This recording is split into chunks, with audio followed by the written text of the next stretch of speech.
इस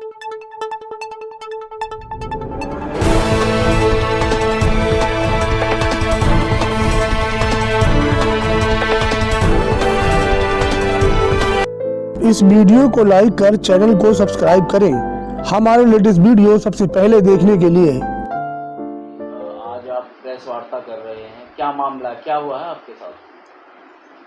हमारे साथ ये हुआ कि रविंदर है SI पुलिस वाला, तो उसने मेरे साथ 9 साल पहले 2013 में मुझे मिले थे और मेरे घर में ही डायरेक्ट आ गया था।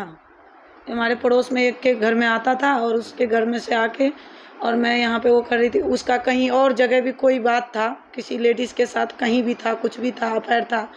मैं वहाँ कभी कभी जाती थी तो वो मुझे मिला था, तो वो मिला और उसके बाद उसने मेरा पीछा करने लगा। उसको हमारी कहानी कैसे भी पता चल गया कि इसका हस्बैंड घर में नहीं रहता है, ये अकेली रहती है। उसने देखा तो फिर हमारे घर में एक दिन अचानक ही आया और वो सिर्फ इतना ही बोल के घुसा था घर में। मैंने उस दिन घर का अपना कुछ सामान लाए थे, तो उसने मेरे घर में बोला कि मैडम जी यही घर है आपका? मैं बोली कि हाँ सर मेरा यही घर है। उसी दिन मेरे घर में घुसा, फिर बातें चीतें करने लगा, फिर बोला मेरी बीवी भी नहीं है, मेरी बीवी डेट कर गई। तो मैंने इस पे विश्वास इसलिए किया कि कहीं दूसरी लेडीज़ के साथ जहाँ भी अफेयर इसका चल रहा है तो हो सकता है इसका बीवी सच में नहीं है, तभी तो इसका कहीं और अभी अफेयर चल रहा है। तो इसने फिर मैंने कहा सर तो आपका तो वहाँ है सेटिंग, तो आप ऐसे क्यों हमारे घर में घुस के आ गए? तो कह रहा कि नहीं, मैं आपसे ये बात करने के लिए आया हूँ कि आप मेरा साथ दो। मेरा वाइफ नहीं है, एक मेरा बेटा है जो कि पुलिस लाइन में रहता है। मेरा मकान नंबर 213 है और आप मेरा साथ दोगी तो मैं आपका साथ दूंगा और आपसे शादी भी करूंगा। आगे जाके मेरा बेटा का पढ़ाई पूरा हो जाएगा, मैं आपसे शादी कर लूँगा। आपका मेरे बारे में पूछा, मैं आपका पति कहाँ रहता है, बच्चे कहाँ रहता है? मैंने कहा मेरा पति और बच्चे दोनों ही दिल्ली रहते हैं, यहाँ हमारे पास नहीं रहते हैं। कभी कभी मिलने आ जाते हैं बच्चे।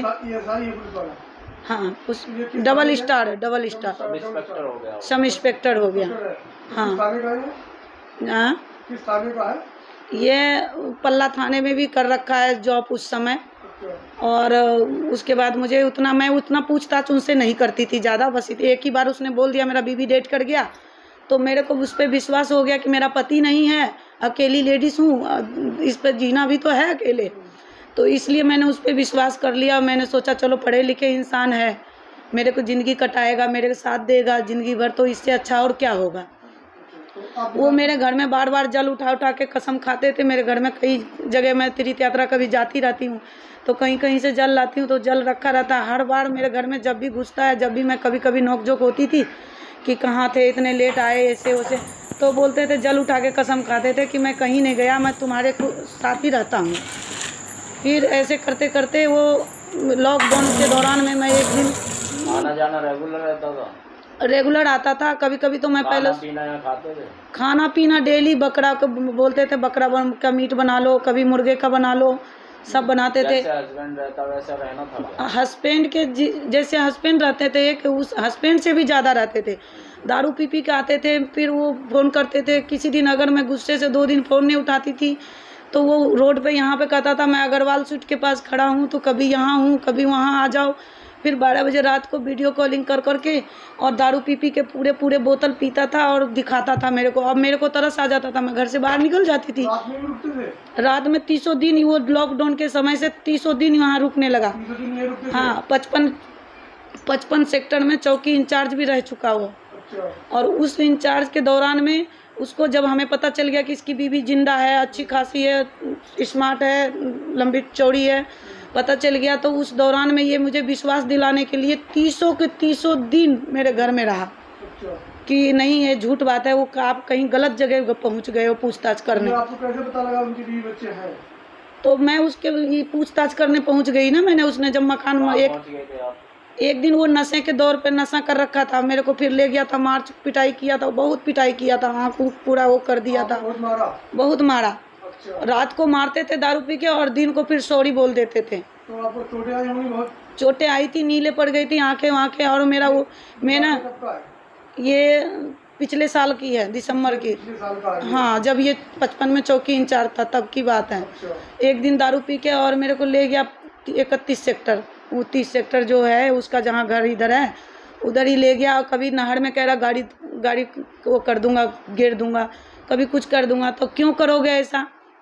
तो क्यों फ़ोन नहीं उठाती है, क्यों बात नहीं करती है?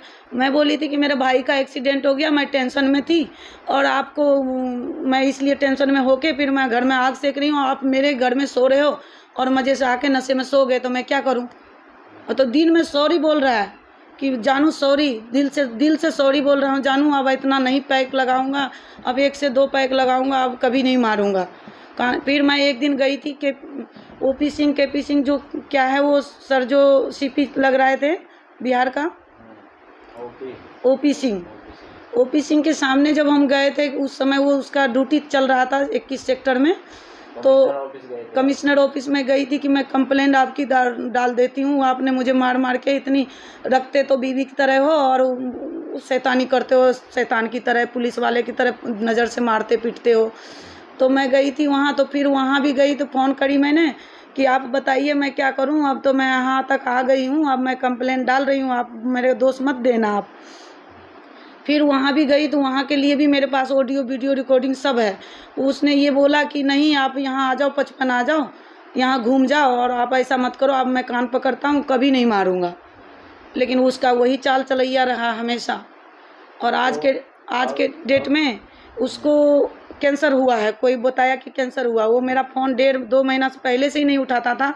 उसके बाद जब हम बोले कि फ़ोन नहीं उठा रहे हो, और आया भी था वो, हमारे और उसका संबंध 29 जनवरी को 2022 को लास्ट दिन हमारा संबंध भी बना, उसने ज़बरदस्ती संबंध भी बनाया। फिर मैंने बोली उनको कि आप नहीं मानोगे तो मैं कंप्लेंट करूँगी। आप खर्चे पानी भी नहीं देते हो। पहले खर्चा पानी नहीं देता था, जो 9 साल से मैं बता रही हूँ आप लोग को, वो 9 साल में उसने 1 रुपया नहीं दिया मेरे को, 10 रुपया का एक मेहंदी भी नहीं दिया। लेकिन जब ये 55 में चौकी इंचार्ज लगा तो मेरे जानने वाले दोस्त यार, जानने वाली लेडीज़ जो भी होते हैं, सब लोग ने मुझ पे बोला कि भाई तुम्हारे इसके कारण तुमने बच्चे भी छोड़ दिया, पति भी छोड़ रखा, कल बच्चे की शादी हो जाएगा, वो तुम्हें घर से बाहर निकाल देगा, तुम कहाँ जाओगी? तो हमने उनको कहा कि ठीक है जी, कुछ खर्चा तो दीजिए, मैं मुर्गा या बकरा रोज़ कहाँ से बना के खिलाऊँगी आपको। फिर वो 10,000 5,000 कभी कभी वो मेरे अकाउंट में गिरा, ये सच्चाई है। और जो भी गिरा वो मेरे पास वो अकाउंट ही जवाब दे देगा। मैं क्या बोलूँगी कि 10,000 गिरा कि 20,000 गिरा, वो मेरा अकाउंट पूरा जवाब दे देगा। 1 लाख गिरा कि 5,000 गिरा कि 10,000 गिरा। नहीं, इतने सालों से उनके साथ हैं, अब मामला क्यों दर्ज कराया है, ऐसी क्या बात हो गई? मामला इसलिए दर्ज कराया कि उसने, जब हमें पता चला ना कि कैंसर है, तो हमने उनको कॉल पर कॉल किया। माता रानी के मंदिर में थी मैं, कामाख्या देवी गुवाहाटी गई हुई थी, तो वो मेरे से बात करता था। फिर मैं यहाँ आई तो बात करना बंद कर दिया। फिर मैंने कही कि चलो प्रसाद दे आएंगे और मिल भी आएंगे, देख लेंगे एक नज़र कैसा है नहीं है। फिर मैं उनके घर पे गई थी कि ये शिकायत करने की, क्यों बात नहीं कर रहे हो, फ़ोन नहीं उठा रहे हो, तो प्रसाद ले लो कुछ भी। फिर उसकी बीवी भी मारने के लिए दौड़ी और उसकी बीवी भी बोली मैं जाट हूँ, मैं केस कर दूंगी, तुम समझ जानती नहीं हो, मैं इज्जतदार लोग हूँ। उसका बेटा भी, वो भी, और तीनों ने मिलके, रोहित उसका बेटा का नाम है, बीवी उसका नाम उसका मुकेश है और ये रविंदर है। तो तीनों मिलके मुझे मारने के लिए दौड़ा। तो मैं अपना जान बचा के, मान लो जैसे हम निकल चुके वहाँ से, हमने सोचा क्यों हम इसके घर पे आए तो बेकार है, हम क्यों मार खाएं, अपने घर पे तो कुत्ते भी शेर होते हैं। तो हम निकल आए वहाँ से। उसके बाद भी उसने कॉल करके जैसे पहले बोल देता था सॉरी सॉरी, तो हम तरस खा जाते थे, नहीं करते थे कंप्लेंट। उसने एक बार भी कॉल करके नहीं बोला कि हाँ गलती हुआ, नहीं हुआ, कोई वैसी बात नहीं हुआ। तो हमें तो, हमारा तो दिल दुखाएगा ना कि तीनों मिल के मार रहे हैं और वो बोल रहे हैं कि इज्जतदार हम लोग हैं। तो हम क्या बेइज्जत लोग हैं? जो हमारा पति 20 साल से मेरे साथ नहीं रह रहा है, अगर इज्जतदार नहीं होती तो मैं अपने पति पर केस नहीं डालती? क्या मेरा 2 बच्चा था, क्या मैं अपने बच्चे को नहीं ले सकती थी अपने पास? तभी ले सकती थी, लेकिन ऐसा मैंने कुछ नहीं किया। मैं अपने भगवान के नाम लेके यहाँ रहने लगी और रह रही हूँ कि अपना बच्चे का जिस दिन शादी होगा तब आप, अगर मेरा बच्चा मेरे को रहने देगा ठीक है, नहीं रहने देगा तो मैं निकाल देगा, तो भैया अपना राम राम जहाँ होगा तहाँ करेंगे। और नहीं तो ये इनके साथ मैं इतना दिन बिताई हूँ, इसी भरोसे पर शादी का झांसा दिया था। नहीं, इसने इसी भरोसे पे मैंने बिताया ना 9 साल कि ये मुझे शादी कर बोला कि शादी करूँगा तुमसे, तुम्हारा ज़िंदगी कटाऊँगा, इसलिए मैंने इस पे भरोसा किया। तो आज मेरी ज़िंदगी कौन कटाएगा? मेरा क्या वजूद है? आपको शादी का झांसा दिया था? हाँ, मेरे को बोला शादी करूंगा तुमसे, मेरी बीवी डेथ कर गई है। तो आप क्या मुंह कर गए? अब तो वो कहता है कि मैंने ऐसा कुछ बोला ही नहीं, अब सारी बात को झूठा बोल रहा है। तो आपने एफआईआर कराई क्या पहले? हाँ, तो फिर मैंने एफआईआर दर्ज किया, मैंने सीएम विंडो में भी डाली, महिला थाना में डाली। महिला थाना में डाली तो महिला थाना में शायद 14 या 12 तारीख को, 11 तारीख को बुलाई थी, सॉरी 10 तारीख को, 9 को या 10 को मैंने डाली थी, ध्यान में नहीं आ रहा अभी। और फिर मैं उसने 11 तारीख को मैं वहाँ गई थी 16 सेक्टर थाना महिला में, वहाँ गई तो वहाँ की पुलिस वाली मैडम थी, वो माया, जिसने मेरी पैर तक के पकड़ ली और आंख से उसके आंसू भी बह रहे थे। कह रहे थे कि इसको मतलब रफा दफा कर लो, अब इतने दिन तुम प्यार से रहे थे तो प्यार से रहो, उसको मैं समझाऊंगा रविंदर को, वो तुम्हारे साथ रहेगा, जो तुम कहोगी वैसा होगा, टेंशन मत लो। वो उस मैडम ने मेरी पैर तक के पकड़ी है, ये मैं कसम खाती हूँ माता रानी की, झूठ नहीं बोल रही हूँ। पैर क्यों पकड़ा उन्होंने? तो पैर इसलिए पकड़ा कि मुकदमा ख़त्म कर दे, मुकदमा दर्ज ना कराए, कंप्लेंट ही अपना वापस ले ले, इसलिए पैर पकड़ी। फिर वो हमारे केस तो रज्जो मैडम थी वहाँ पे, उसने वो करी, उसने भी फिर बोलने लगी तुम्हें प्लॉट दिला दूँ, तुम्हें ये कर दूँ, तुम क्या है, वो मतलब दबाव बनाने लगी। मैंने कि मुझे कुछ नहीं चाहिए, मुझे इंसाफ चाहिए, मैं धन दौलत की भूखी नहीं हूँ, मेरा जैसे भी राम भरोसे कट जाएगी, समय कट जाएगी, मेरे को बस उनके साथ काटना है। इंसाफ किस तरीके से देखते हैं आप, कैसे इंसाफ मिलेगा आपके नजरिए से, क्या चाहिए आपको? हमारे नज़रिए से उसने मेरे साथ गलत किया, 9 साल करके, उसके बाद भी, पहले भी मार पिटाई, यहाँ रह के भी मैं मार पिटाई खा के रहती थी, अपना ही घर में मैं मार खाती रही उसके हाथों से। फिर मैं जब उसके घर गई तो उसके बीवी बच्चे भी मार रहे हैं, तो इसका मतलब क्या हुआ, वो पुलिस वाला आया, पुलिस का हर हमेशा दोष दिखाता आया मेरे पर ऊपर। और उसके बाद आज के डेट में भी उसने एक बार भी नहीं बोला कि चलो इतने दिन मुकदमा भी दर्ज हो गया, कोई ऐसी बात होगी, उसने ये भी एक बार भी नहीं बोला कि हमसे गलती हो गया या तुम ऐसा क्यों कर रही हो, कभी उसने ऐसा भी नहीं बोला। और आज के डेट में वो, अभी आपको इंसाफ क्या चाहिए? हमें इंसाफ ये चाहिए कि वो मेरे को अपने साथ रखे या मेरे साथ वो रहे जैसे रहता था। मेरी भी तो इज्जत है, और उनकी वाइफ जो कहती कि मैं इज्जतदार हूँ, तो मैं इतनी क्या, मैं उनके पति के भरोसा कर लिया उनके पति पर, तो मैं क्या रोड छाप हूँ कोई, मेरा भी तो अपना वजूद है कोई। लेकिन उसने तो मुझे कहीं का नहीं छोड़ा। प्रशासन में आपने एफआईआर दर्ज कराई है, तो पुलिस वालों की तरफ से क्या आरोप है आपका? तो महिला थाना वाली ने मुझे 15 दिन 20 दिन तक के मैं दौड़ी वहाँ महिला थाना में, मेरे पास वो भी जिस तारीख को मैं गई उस तारीख को कुछ दिन तो कभी कभी तो वहाँ गार्ड नहीं था, तो वो एंट्री नहीं हो पाया, 2-4 दिन गार्ड बैठा था सामने, तो बोला मैडम कहाँ आई हो, तो एंट्री भी हो गया, वो भी आप चेक कर सकते हो। और नहीं तो मेरे पास मैं वीडियो बनाई हूँ कि मैं यहाँ आई हूँ, जैसे कल को ये ना कहे कि नहीं आई है, झूठ बना देगी।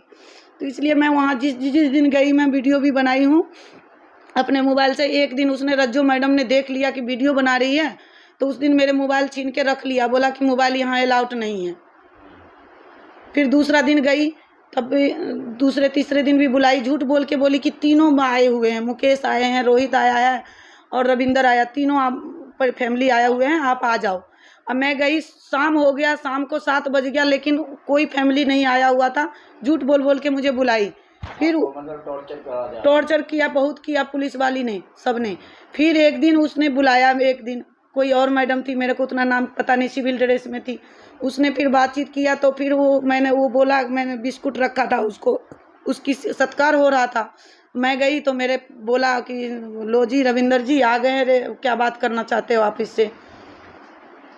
तो फिर कार्रवाई नहीं कर रहा, कुछ भी नहीं किया, कुछ भी नहीं, मेरे तो कुछ उल्टा धमका करे, उल्टा टॉर्चर। अभी के डेट में देखो, अब रज्जो मैडम और माया मैडम कोई नहीं है, लेकिन आज के डेट में वो सरिता मैडम है, SI सरिता, 1 स्टार वाली, जिसने कि उसने भी मेरे को नाक में दम कर दिया। कभी मेरे को बोल रहा है, जिस दिन 1-2-3 दिन उधर मेरे को बुखार था, 6-7 तारीख में, 7 तारीख जून को, 7 जून को जैसे कि, तो वो बोली कि आ जाओ, तो मैं बोली कि मैडम जी कल आऊँगी, मेरा तबीयत भी ख़राब है, घर में कुछ पाइप बाथरूम का टूट गया, मैं वो बनवा रही हूँ, हाथ मेरा गंदा था। वो यहाँ तक आई, फिर बोली मेरा को अपने घर ले चलो, मैं बोली मैं पानी पिला देना, मैं बोली मैडम जी दूसरे दिन मैं पानी क्या चाय भी पिला दूँगी, कल आ जाना प्लीज़, आज मेरे पास टाइम नहीं है, मैं नहीं कुछ पानी भी नहीं पिला पाऊँगी, इतनी मेरे हालात ख़राब है थोड़ा। तो वो ना ज़बरदस्ती से घर पे आई और फिर ज़बरदस्ती से वो चिपका दिया गेट पे, जो FIR दर्ज करी होगी उसने, उसी का वो करके और नकली साइन, मेरा नकली साइन करके वो चिपका दिया ताकि मैं ले चुकी हूँ। हाँ, जबकि हाँ रिसीविंग, जबकि मैंने उससे ये बोल रही हूँ, हाथ जोड़ जोड़ के बोली हूँ कि मैं कल आ जाऊँगी ये थाने में, कल आ जाऊँगी मैडम जी, इतने दिन 15 दिन 20 दिन चक्कर काट रही हूँ, आपने मेरी एक नहीं सुने हो तो कल आ जाऊँगी, टेंशन मत लो। लेकिन वो उसने मेरी एक नहीं सुनी और एक जेंट्स भी पुलिस वाला था या कोई भी था, उनका जो भी था उनके साथ में आई, मेरे घर पे पोस्टर चिपकाई। मैंने फिर वीडियो बना, पोस्टर था वो जो कंप्लेन दर्ज करने का, जो जैसे कि यहाँ पे आ जाओ आपका कंप्लेन दर्ज हो चुका है, वो नोटिस था। तो इसी के लिए हमने तो सोची कि मैं 15-20 दिन से ये मुझे परेशान करी, कोई मेरी सुनती नहीं है तो कोई बात नहीं, कल चले जाएंगे। इस चक्कर में फिर वो गई, तो फिर जब वो पोस्टर चिपकाई ना तो मैंने वीडियो बनाने लगी, तो मेरे पर और चढ़ के डांटने लगी कि क्यों बना रही हो मेरा वीडियो। तो मैं बोली क्यों मैडम, आप अपना काम कर रही हैं तो हम अपना काम कर रहे हैं, वीडियो कोई वो तो दिक्कत तो नहीं है ना आपको, तो नहीं हमारा वीडियो नहीं बनाएंगे। फिर मैडम की वीडियो थोड़ी सी फ़ोटो लिया था तो मैडम ने ऐसे मुंह ढक के, मुंह ऐसे करके नीचे पीछे करके उतर गई। और फिर अब वो मैडम इतनी परेशान कर रही कि कितना दिन, 4 दिन तो वो मुझे बीके में ले गई। और फिर जो हमने केस डाला है, जो मेरे साथ गलत किया है रविंदर ने, आगे पीछे मुंह से जैसे भी, तो मैंने जो केस बनाई है, जो मैंने डाला है, तो उसके लिए मेरे को 4 दिन ये बीके में ले गई। और जेंट्स डॉक्टर से इसने हमारी मेडिकल बनवाई और इसने ये बोली कि पूरे इंडिया में कोई लेडीज़ डॉक्टर नहीं बनाती है, एक भी लेडीज़ डॉक्टर नहीं है, जो करेंगे यही करेंगे। अगर आपको केस आगे करना है, केस मुकदमा दर्ज कोर्ट में डालना है तो आप इसको से करवा लो। और लिखवा लिया मेरे से कि मैं अपने मर्जी से करवा रही हूँ। तो ये सरिता मैडम की गलती नहीं है, बताइए। और क्या कार्रवाई चाहते हैं आप प्रशासन जो? और उसने कई दिन सरिता मैडम ने भी दोहराई, ठीक है, अभी आप क्या और कार्रवाई चाहते हैं? और रोज कहती रही मैंने बोली कि उसको बुलाइए, 2 घंटा के लिए भी तो एडजस्ट करिए, उसको बात तो करिए, क्या बोलते हैं हम जो कंप्लेंट दिए तो हमारे कुछ तो बताएंगे वो कि हम गलत दिए कि सही दिए। तो बार बार सरिता मैडम यही कहती रही कि वो तो मुजरिम है, उसको मैं पकड़ के सीधा अंदर कर दूंगा, उसको क्यों मैं इन्फॉर्म करूंगा, उससे मैं क्यों बात करूंगा, कर करके और मैं 30 जून को मैं गई अमरनाथ के लिए, मेरा मेडिकल बना हुआ था पहले से, मुझे नहीं पता था कि हमें ये सब लफड़ा हो जाएगा 2 महीना पहले जैसे बनता है। तो 30 तारीख को मैं अमरनाथ के लिए निकली थी और 1 जुलाई को मैं वहाँ जम्मू पहुँच गई थी और 1 जुलाई को इसका बेल लगवा दी सरिता मैडम ने। तो ये हमारे साथ गलत नहीं हुआ, बताइए। तो अभी वो ड्यूटी पे कार्यरत है, कहीं जॉब कर रहा है, सरकारी जहाँ पोस्टिंग है अभी है, या सस्पेंड हो गया है? नहीं, कुछ भी नहीं हुआ, सस्पेंड भी नहीं हुआ, उसके लिए तो कुछ हुआ नहीं। उसका मामला दर्ज होने के बाद सस्पेंड हो जाते हैं? नहीं, मामला दर्ज हो गया, 2 जून को ही उसका मुकदमा दर्ज हो गया, लेकिन आज तक वो अभी तक सस्पेंड भी नहीं हुआ और बेल लगा दिया। अब बेल लगा दिया, उसका वकील भी हो गया कमल भाटी, मानिए कि उसके पास पैसा भी है, सब कुछ है, तो वो वकील भी लगा दिया। कल को कोर्ट में भी वो हो जाएगा, बारीक बेल हो जाएगी उसकी। तो मेरा तो ऐसे चला गया, मैं तो बेकार हो गई, मेरा क्या रह गया वजूद, बताइए। कानून आपका साथ नहीं दे रहा है? कानून साथ दिया ही नहीं। सीपी साहब से बात करी थी, सीपी साहब के पास भी गई थी, और जब पहले मुकदमा दर्ज नहीं करी थी लेडीज़ महिला थाना वाली ने, सब लोग हम पे प्रेशर डाल रही थी, तो सीपी साहब के पास गई थी। तो मैंने वहाँ पे बताई कि मेरा मुकदमा दर्ज भी नहीं हुआ अभी तक, और ऐसे ऐसे बात है, हमारा जो भी कहानी हमने बताया, मैंने सीपी साहब को वीडियो दिखाई 21 सेक्टर में। सीपी साहब ने बोला कि वो तो बीमार है, आप क्या लोगे उसके साथ। सीपी साहब कौन है, नाम क्या है? विकास अरोड़ा। उनसे आप खुद मिले? हाँ, खुद मिली थी, गई थी मैं, हमारे पास रिसीविंग है, मैं वहाँ भी गई थी। तो उन्होंने क्या कहा?